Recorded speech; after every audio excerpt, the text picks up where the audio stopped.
Ladies and gentlemen, welcome to Sync 24 TV. This is the Nationalist show with Kennedy Abong.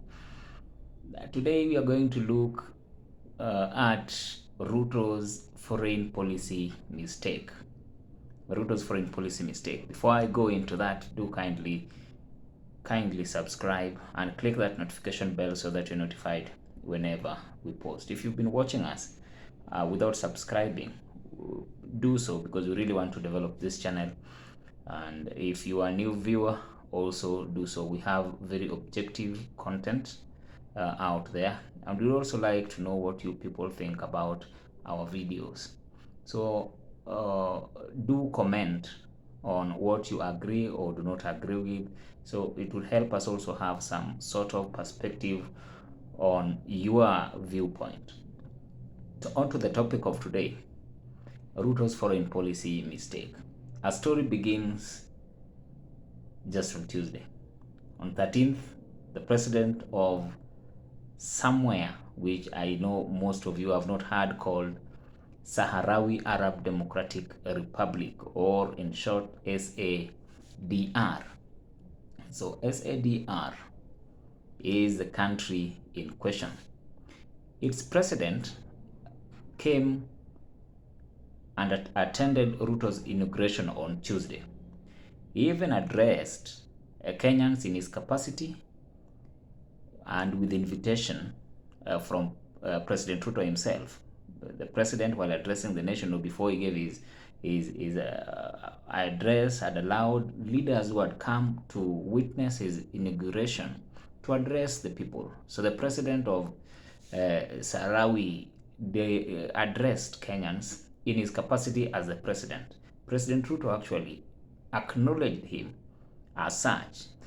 More importantly also is that, and I think this is also a bit interesting so that you understand why Ruto made this monumental mistake, is the fact that a foreign president or a president from other countries cannot attend such events without the invitation of our country, meaning this invitation was extended by His Excellency Ruto himself, because he was the one who was being sworn in. So he would want people there whom he deems to be important allies going forward into his administration.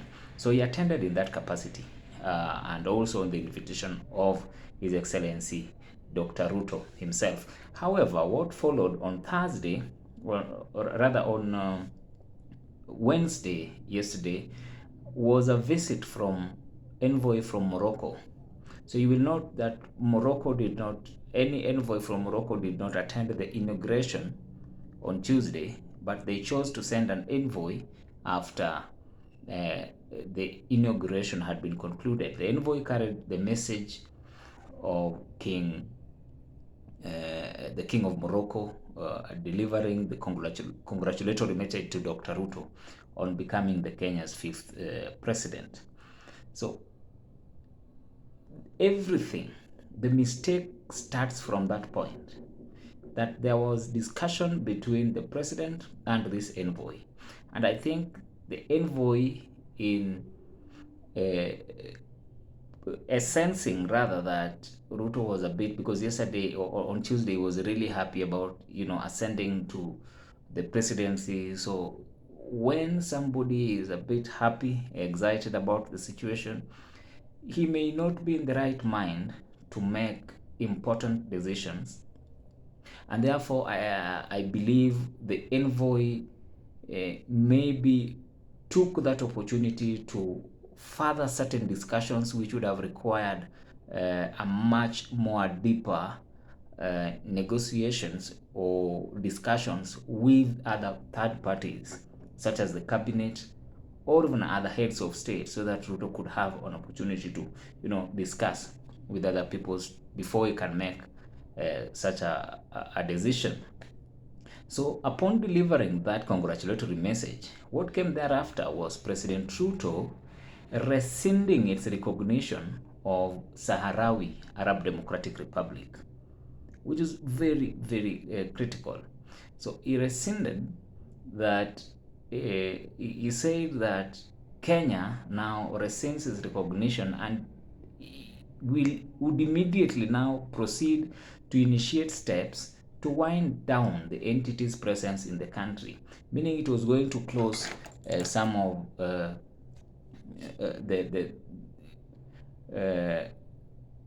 their diplomatic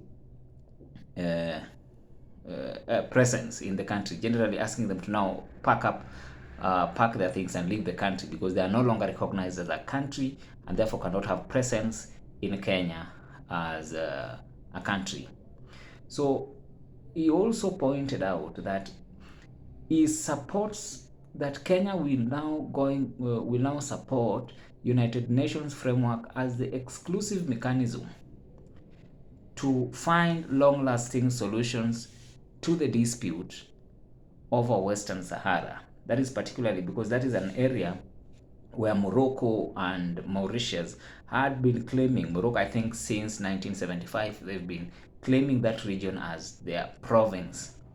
So when it has been a dispute that has been there for quite a long time. So most of you are asking or maybe wondering what is the relationship between the Sahrawi Arab Democratic Republic and Morocco. Well, that is the relationship that Morocco has been claiming Sahrawi Democratic Republic as its province. And that has been happening since 1975. Another country which has been claiming it is Mauritius. So Mauritius, for Mauritius, I think they've dropped that claim.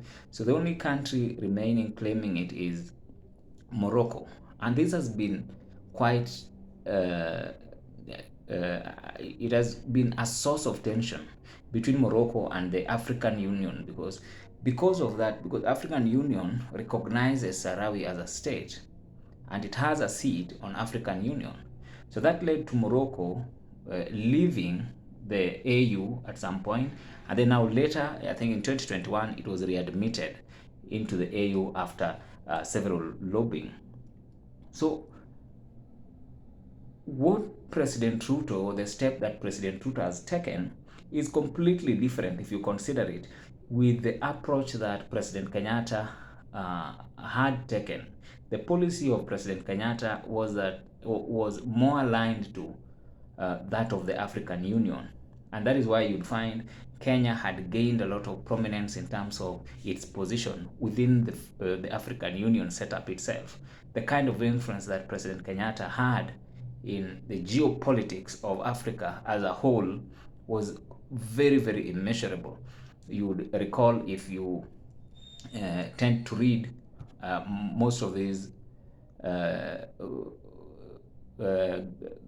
newspapers, there is one, I think, East African newspaper described him as, the master of soft power, because that is what geopolitics requires. It requires a bit of soft power. You don't act without, clear thought of what you want to do or what you want to achieve. So that approach is like he's walking back from Kenya's long tradition of recognizing Sahrawi, but still maintaining that good relationship with other countries within the African Union itself and the African Union as an institution. So the move may suggest that now Kenya would either decide to establish a full mission in Rabat, which currently does not have. Ruto did not clarify that, but it may point to that. But what also happened after Ruto recognized him through a tweet and rescinded the decision to recognize SADR as a country,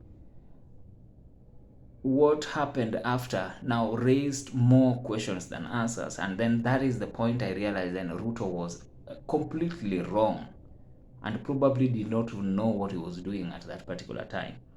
So why then do I think is wrong? I can come up with 3 reasons why I think is wrong. Number 1 is putting himself in the warpath with the AU. So AU is a conglomerate of states.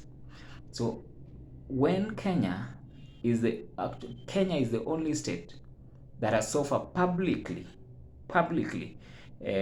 taken a different stand from that of the AU members. So some of these issues, it requires really cautious approach when it comes to geopolitics, because the interests and the politics that are involved in pushing for geopolitics interests can sometimes have greater ripple effect. So that when you just make that decision that is contrary to African Union in particular, and you're an African country, then they view you in a certain manner. And to make it worse, you are now inviting the UN to come in, actually recognizing the authority of the UN, which is controlled by Europeans, over the authority of the EU, which is composed of what I would call the brothers, the Africans. You're essentially saying that we cannot resolve our issues ourselves, then let us take it to the UN to resolve.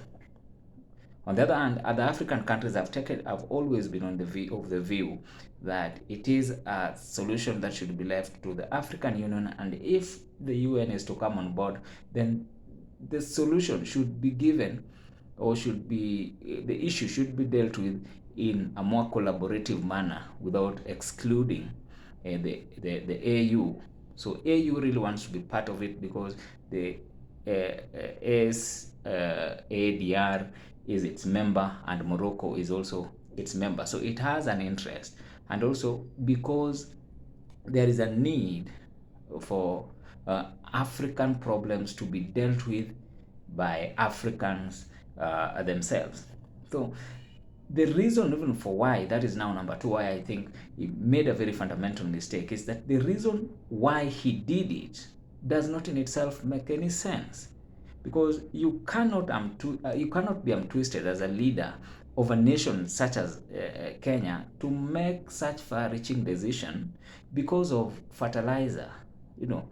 That is why I think Ruto made some of the mistakes which are very populist, and some of these populist mistakes are always populist promises are usually very, very difficult to implement, and therefore when he is under pressure to deliver, so that pressure, when Morocco provided the solution, which is not really long term, or if you compare the solution, which is now hard, you'll have your fertilizer, but now destroy the standing of Kenya in the international community, and probably destroy the relationship which Kenya has had with the AU and AU members going forward, because there are the people who still recognize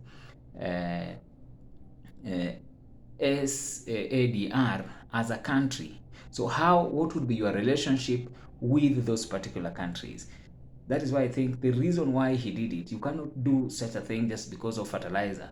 If that was the reason, which of course is the reason, then I think President Ruto may have taken that issue, if it was proposed to him, under a consideration, and then maybe request for more time to consult widely.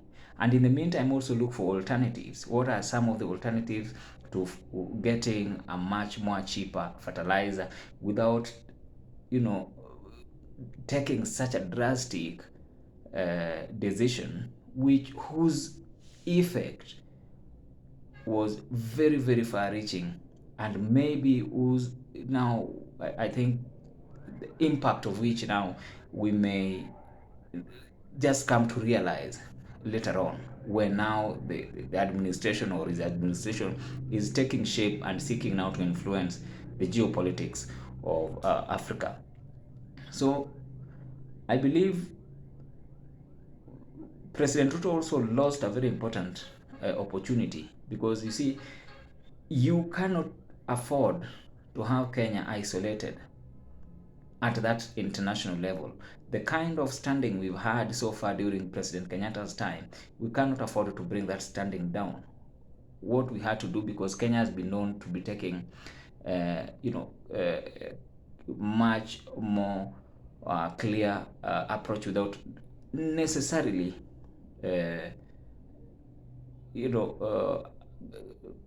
what I would call affronting into the rights of other states to self-determine, because people have a right to self-determine. That is quite easy. The United Nations Charter recognizes that right, that people can self-determine.